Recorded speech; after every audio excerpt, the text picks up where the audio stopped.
Hello friends, welcome to my channel Excellent Coaching. We will discuss the experimental group and the control group today.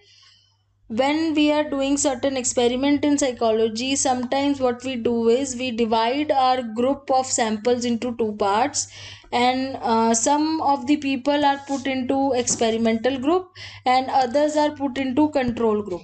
Now what is a control group and experimental group?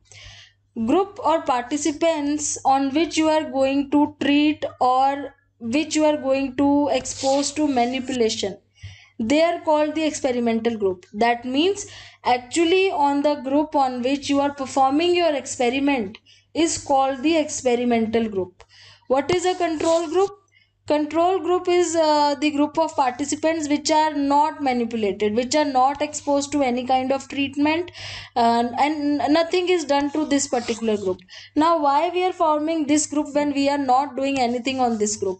This is because we want to compare these two groups later. So when we are manipulating or treating this experimental group, later we want to compare this group with control group to see the differences in both of them. So control group is generally made to compare.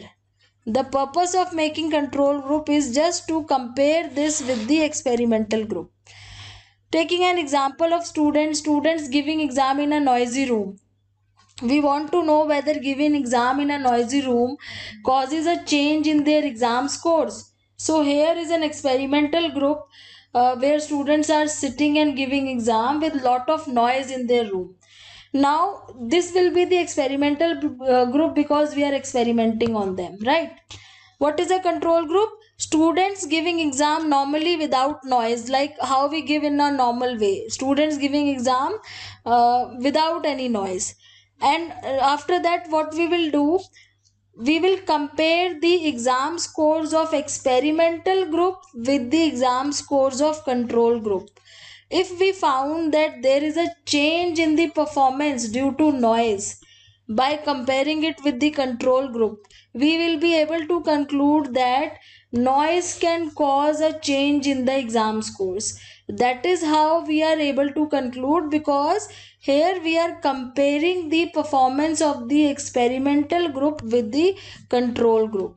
See, if you can see here, people who are sitting in the control group, they have no noise, nothing, they are just sitting and giving the exam. This is just taking an example. Students who are sitting here have so much of noise in their room and they are given an exam.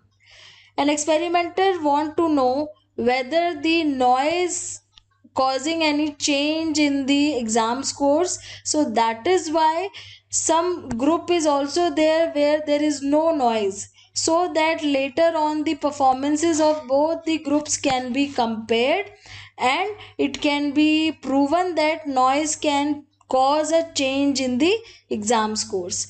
So this is how we form experimental group and the control group to verify our hypothesis, whatever we have made according to our topic. So thanks for watching.